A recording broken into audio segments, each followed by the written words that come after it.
Okay, this lesson is a review of some basic triangle information that we're going to need for this unit.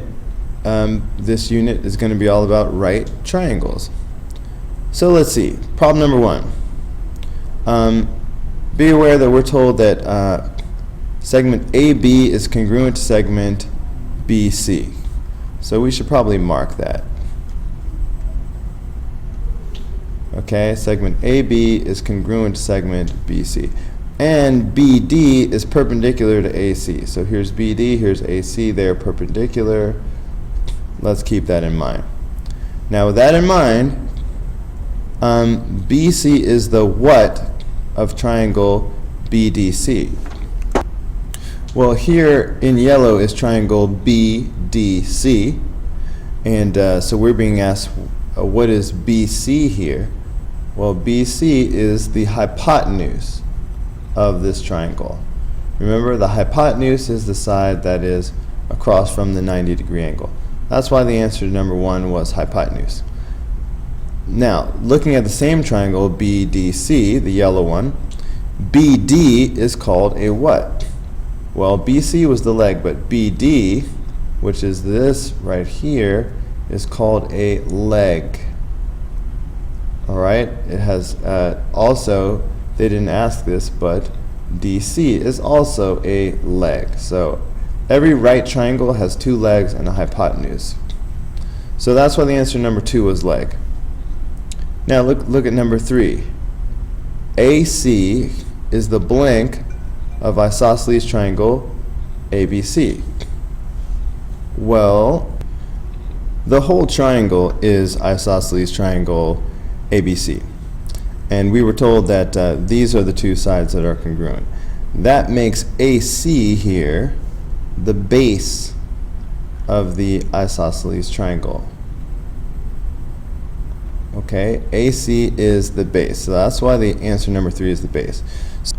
Look, normally we're used to looking at isosceles triangles rotated sort of like this. Okay, and with these being the lengths that are the same. So when it's oriented this way, we're very comfortable with the fact that this is the base of the isosceles triangle.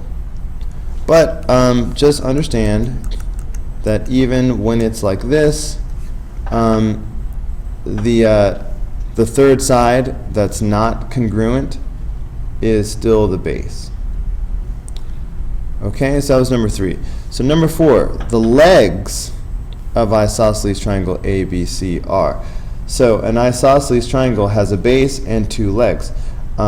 Just like we learned for an isosceles trapezoid, the legs are the sides that are congruent. So the legs are AB and BC. A right triangle also has legs. So right triangle ADB. So here's right triangle ADB. Remember that this is the 90-degree angle. So if this is the 90-degree angle, then that means this side across from it is our hypotenuse. That means the other two sides are legs. So this is a leg and this is a leg. So the legs of right triangle ADB are AD and BD. That's why the answer number five was AD and BD. AB was the hypotenuse, if anybody had asked. Okay, moving on. Classify the triangle by its angles and by its sides. When we talk about classifying by angles, the options are, it's either a right triangle, 90 degrees, or it's an obtuse triangle, which has an angle that's bigger than 90 degrees, or it's an acute triangle. All the angles are less than 90 degrees. But anyway, this is how we classify with angles. If we're talking about classifying by sides, then these are the options. It's either equilateral, all three sides the same, isosceles, two sides the same, or scalene, all sides different. Okay, so this obtuse is greater than 90. Right triangle, angle equals 90. Acute, less than 90. 3 congruent, 2 congruent, no sides congruent. Okay, so looking at number 6, all the angles are less than 90 degrees, so that's an acute triangle. Based on the markings here, we can tell that this is also an isosceles triangle, 2 sides the same. Looking at number 7, this is definitely a right triangle. That's actually the only thing I can tell for 100% sure. It kind of looks isosceles, like maybe these are the same, but there are no markings, so I'm just guessing at isosceles. But we know for sure it's a right triangle. Now, number 8. Number 8 is an acute triangle. You can tell because of the way all 3 angles are marked the same. The only way all 3 angles can be the same is if they are 60 degrees. Do you remember the total degrees in a triangle are 180? And 3 times 60 equals 180. So if all of the angles are the same, that always means that it's 60, 60, and 60. So that's an acute triangle. And guess what? If all the angles are the same, then all the sides are the same too. So this is an equilateral triangle as well. Same. So it's acute and equilateral. Look at number 9. Because it has 108 degrees, that's bigger than 90, so that's definitely an obtuse triangle. Now I'm sort of guessing on this last one. Should put a little question mark in here. It appears to be scalene, but sometimes drawings are not to scale, and if to know for sure that it's scalene, I would need some markings on this thing like this. Now I would know for a fact that it's scalene. Number 10, it's definitely a right triangle. Again, it appears to be scalene, so I'm giving, that's my guess. Number 11, it's definitely obtuse because it has a bigger than 90 degree angle. And it's definitely isosceles since these 2 sides are the same. Okay, let's do some always, sometimes, and never. An equilateral triangle is always isosceles. Look guys, that's just the way that it is defined. An isosceles triangle has, and here's how the definition goes. They use the word at least. Alright, an isosceles triangle has at least 2 congruent sides.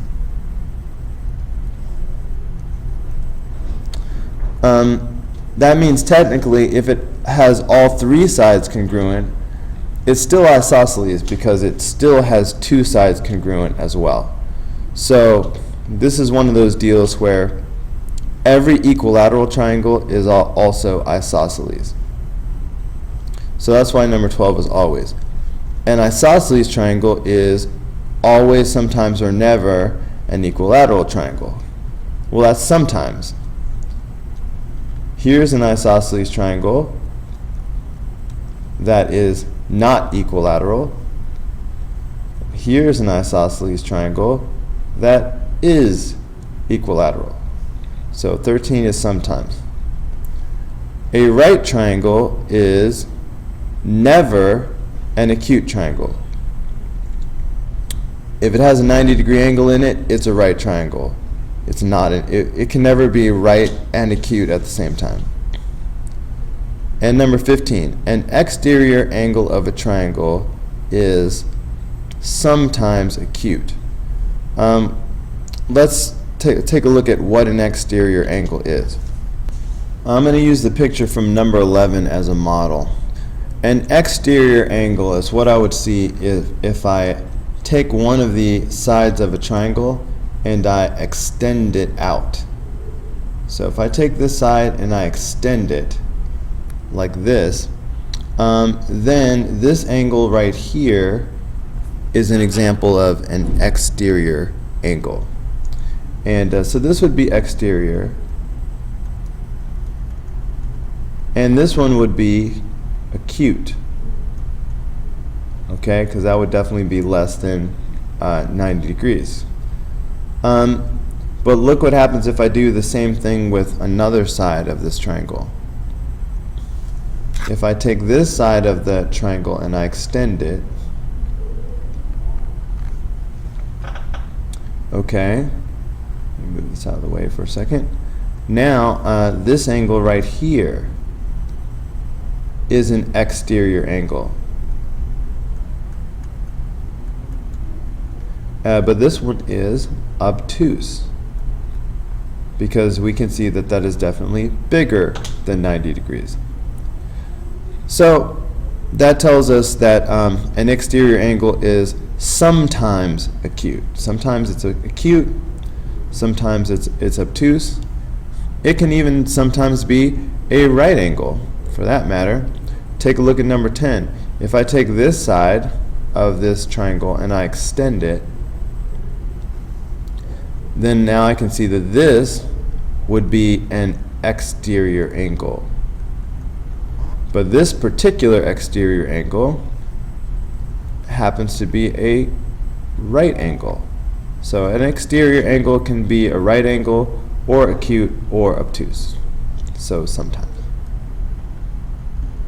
Okay, now the last three problems. Find the measure of the number angle. So angle number 1 down here. Do you remember the total degrees in a triangle? Alright, the total is 180 degrees. So if I want to find a missing angle like this one, I can just start from 180 and subtract. I could subtract 90 and I could subtract 42. In this case, that leaves 48 degrees. That's why the missing angle is 48 degrees. Keep in mind. Look, here's another way of looking at it. This will happen over and over again. This whole unit deals with right triangles, 90-degree angles. So I want you to get comfortable with something. Let me erase all this.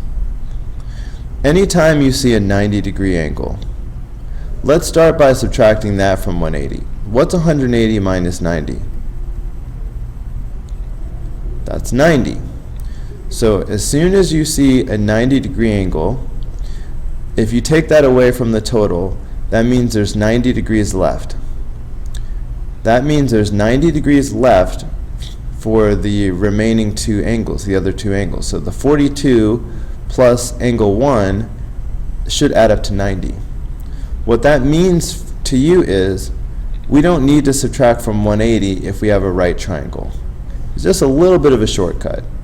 If you see that it's a 90-degree angle and you're given an angle, all you really have to do is subtract from 90. So you can just start by doing 90 minus 42, and that's going to give me the other angle. Okay, so if you have a right triangle, forget about the 180 and just subtract from 90. It's quicker. So looking at this angle right here, angle 1, let's use our new strategy. So this is a right triangle, so I do not need to subtract from 180. I will just go 90 minus 53, and that's going to give me 37. Same thing down here. If this is a 90-degree angle, that means this is a 90-degree angle. So this is a right triangle. So again, if I want to find this missing angle, I don't need to worry about 180. I can just do 90 minus 33.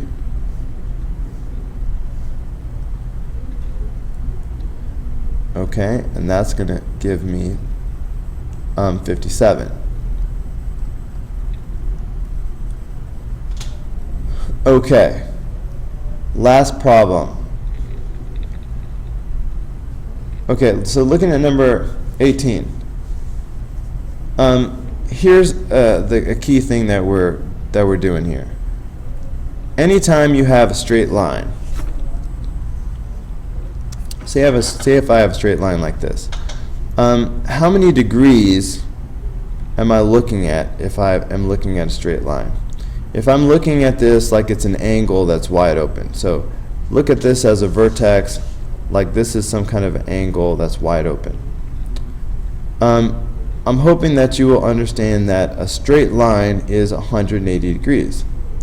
Okay? Remember that a full circle all the way around is 360 degrees. So half of 360 is 180. Okay? So a straight line is 180 degrees. Keep that in your brain.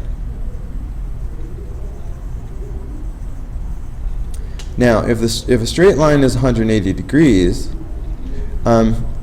if I split that into parts, okay, so say if I make a line like this, if I tell you that this is 80 degrees, you should be able to immediately tell me what this is over here. Can you tell me? This would be 100 degrees. Again, the total has to be 180. So if this side is 80, the other side must be 100. Okay? Well, that one was a little extra easy. Let me make it a little bit more complicated.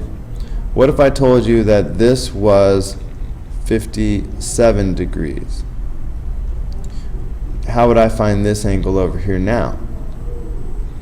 Well, I could just subtract from 180. Since I know the total is 180, I can just do 180 minus 57. So this angle would be 123 degrees. So anytime you have a straight line, you can subtract from 180 to find the missing angle. Why am I mentioning all this now, you ask? Well, looking at number 18, I'm hoping you can notice that right here we have a straight line. So there's my straight line. And this straight line is being split like this.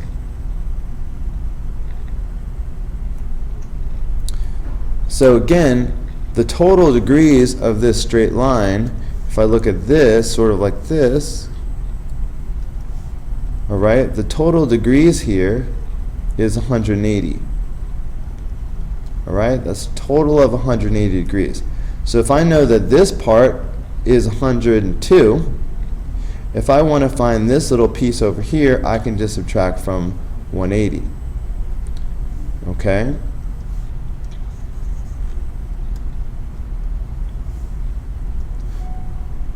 So for this little piece right here, I can just do 180 minus 102. And that turns out to be 78 degrees. So that's why this is 78 degrees.